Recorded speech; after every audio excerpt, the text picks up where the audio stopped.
பணம் பெருக வேண்டும்னா காலையில் எழுந்தவுடன் நம் உள்ளங்கையை நம்மளே பார்க்கணும்.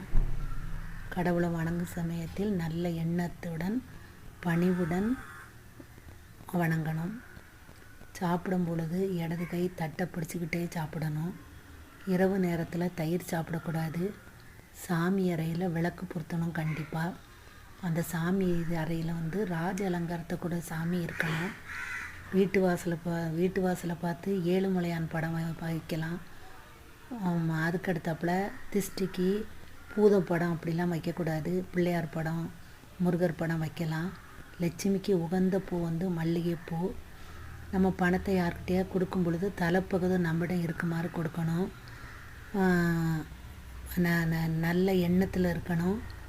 இரவில் தயிர் சாப்பிடவே கூடாது. நல்ல சிந்தனையோடு இருக்கணும். நம்மளுக்கு தெரிஞ்ச ஸ்லோகத்தை லட்சுமியே நமகன்னு